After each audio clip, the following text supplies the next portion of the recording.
Well, it is on to the next project. This time it's a camper project. So I've been getting a little water inside of the camper. So it's either from getting in here and down and in, and everything feels solid. So, you know, it's kind of like, it must be kind of minor. Or it's this rubber seal. So I bought a new one, and then I started stripping the caulk here. Then it rained on me the other night. So I'm going to recaulk this top lip, and I'm going to put a new rubber seal on. So this new one is a little bit longer. You can kind of see the channel though, but it's the same style. Actually, maybe the old one just kind of shrunk up some, but this is more length than I need, so I guess I could do the sides here if I wanted to, but I'm gonna hopefully try to avoid that. So let's try to get this on the camper. The strip removal doesn't really need a video. I just did it real quick. There's just a little screw in each end and it just pulls right off. But look down along there.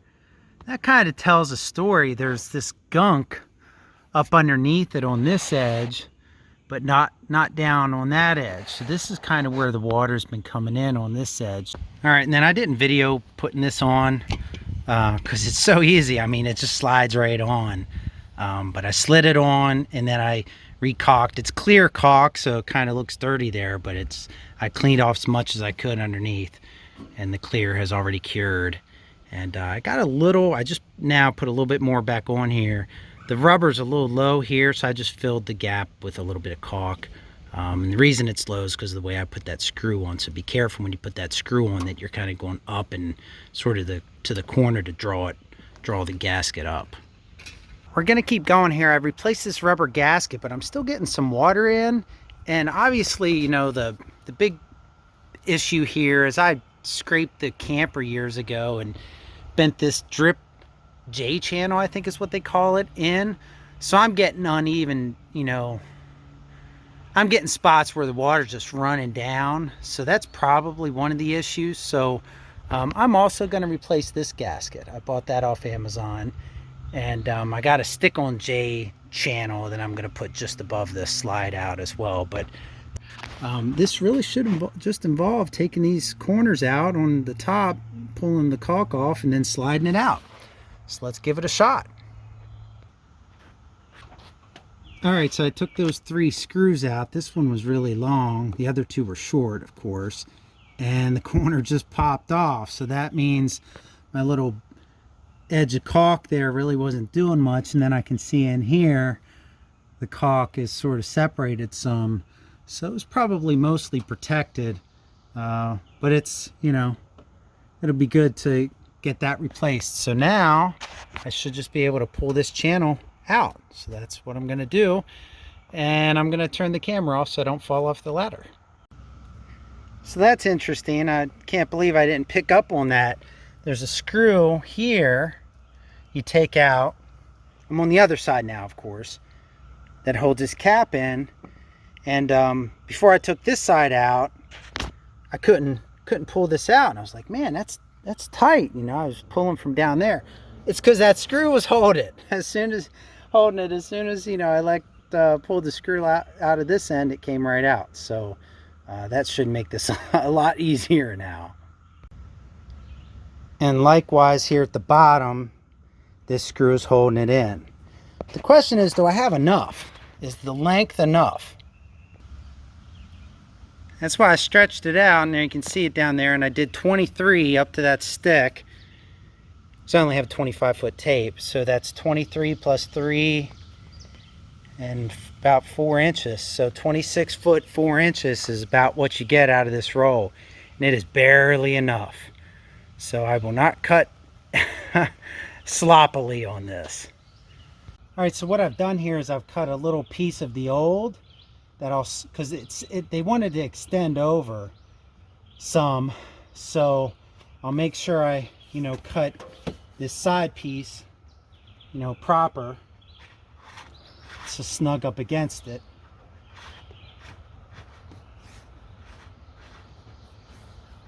Just slides right down in. And of course I'll, secure that screw at the bottom. So this is going to need to come across like so. There. A little mark. Let's try not to cut my fingers off. And it's cut. Alright, so put that back down. And this wrap will come up over it, from what I can tell. So that should work just fine.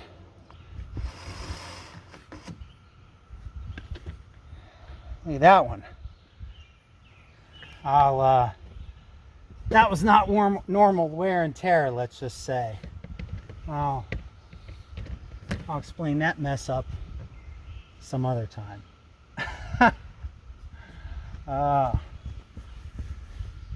But for now, I'm still a little upset about it. We'll just slide this down in.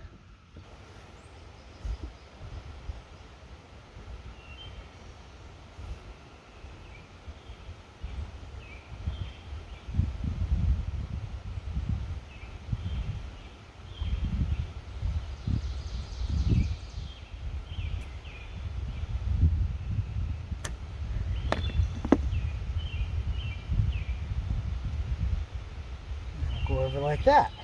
Okay. Wonderful. Now let's get this scrap piece out.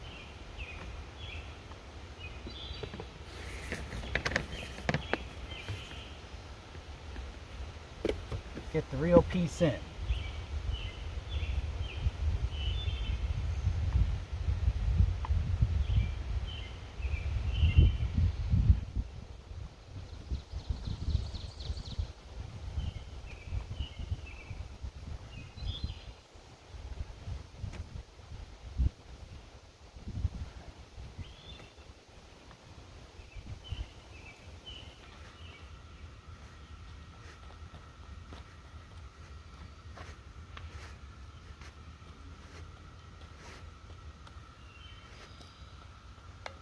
Okay, we're in, so I'll just cut that to fit like the old one was, and then we should be good to go.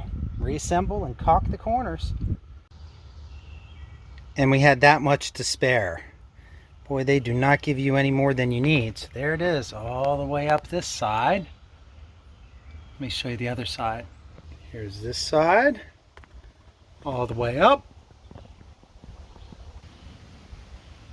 And then new across the top. So then what I did, I had some caulking to do here because when I hit 13 years ago, it bent this. I guess that seal finally broke, so there might have been some water getting down in there. So I cut some of the old caulk out and put some new in. So we'll let that set up before I screw these. Well, see, I did that too. Before I screw these corners down. And that's the end of that project. So hopefully I've sealed this up now between this and that, and then if I get that J rail for here, and also maybe get this bent out good and proper instead of the crappy way I did years ago, I think I'll be able to successfully keep water from coming in this corner. All right, so here we are. It's installed. It's not really much to show from the outside, but I do want to show you. I think the problem here is that I brushed a tree years ago. You can kind of see the scrape mark there and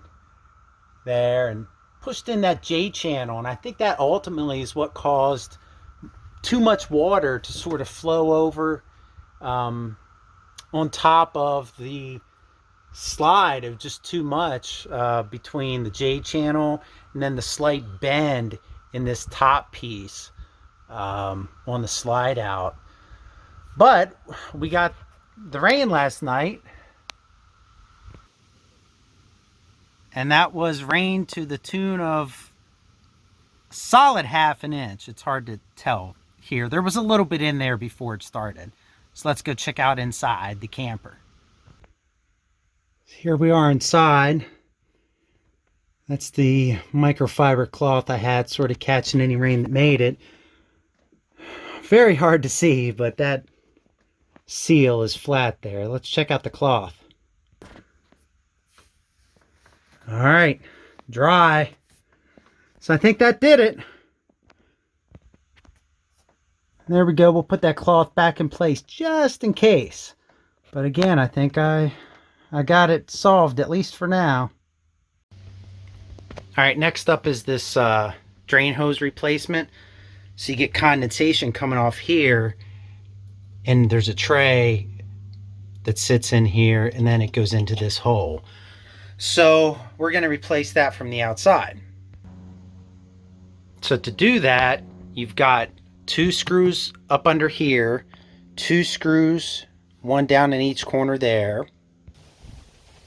Then the instruction manual says there's one here and one here, but I only have one there. I guess since the burner's here, I guess they can't, or maybe they should have screwed it down in there. I'm not sure, but they didn't.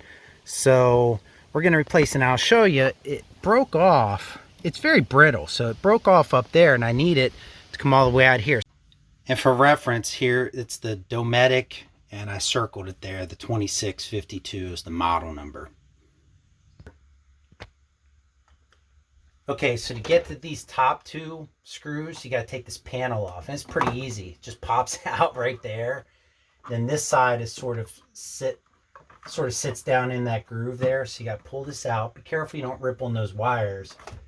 And then there, you heard it pop. So it unclipped. And then you just, there we go, tilt it and it comes out. So then I'll just hold this up out of the way. Maybe I'll tape it up there. Well, I'll probably just hold it. Then the first screw is here, second screw is there.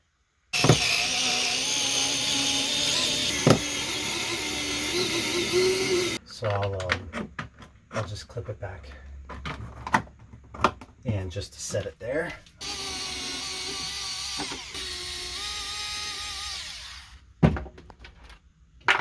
Okay, so these are out.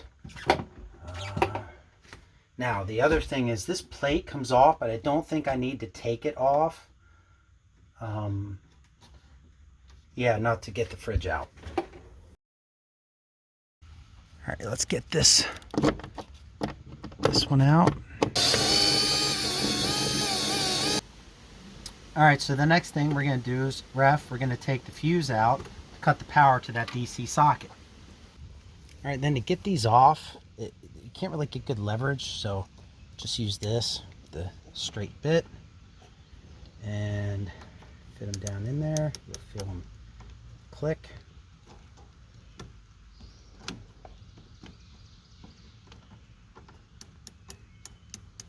Hopefully, there we go. There, I felt it.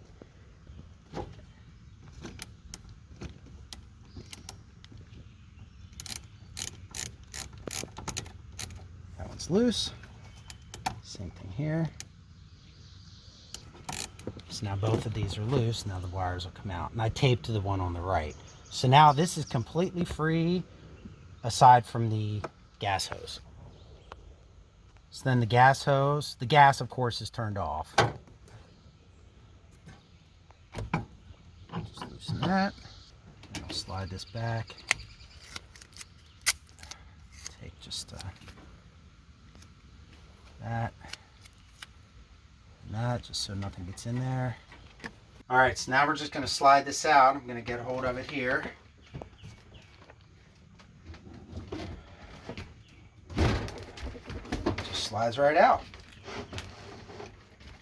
Now, we're not going to go too far because all we're trying to do is get access. Let's close these doors. I'm just trying to get enough access up in there, get my hand up in there to replace the hose. Okay, so that gave me quite a bit of room here. So now let's get up in there. You can see that's where it attaches, and that's just a zip tie. All right, so the original idea was to replace the whole hose, but I don't want to make a new problem for myself. So this is Redneck Ed after all. So the hose, it seems like it's pretty solid. There, it's a little brittle. This was the outer edge. Further up you get, it gets pretty good. So I'm going to keep what I've got, and I'm just going to take this hose and append to it. I was hoping this irrigation hose would slip around. It won't. So what I'm going to do instead is I'm going to append So this irrigation hose is actually too rigid too, so we got to throw that out. So I'm going to append to this piece up there like that. Now how am I going to hold them together? What would your suggestion be? Duct tape? Duct tape, absolutely. So we're just going to put some duct tape around it, and that's how we're going to fix it. All right, so I kind of fanned it to make it a little bigger, so I know I'll be able to fit the hose in. It'll be real close, but I'll be able to fit it in and then tape it.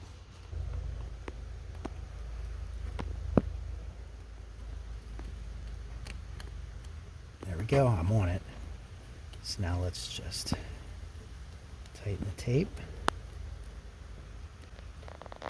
Very good, and then we'll just put another loop around there where the weak part is, and that should do it.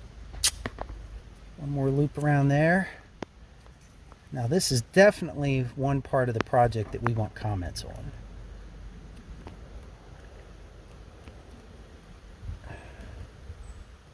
There. I'm liking it. All right, now we'll cut this. Cut it a little long. All right, so I guess the lesson with this method is that you don't need to unscrew the fridge, right? If you do it this way, you don't need to unscrew the fridge. Okay, and then this is a little tricky, so I'll kind of show you how I got these wires back in. So I just used the bit, and I looked in here, and I opened this all the way. Actually, no more than needed. There, all the way. So that gets that hole all the way open. Then get these babies twisted, you know, together, and then stick them in. Gotta get them twisted good, which I don't. I used the pliers on the other ones, but okay. So now they're in. So now, since I have a little better feel for the bit this way, I'll just do it by hand and hand tighten it. So now the wires are at least snug in there. And then, there we go. Then I'll put it on this. And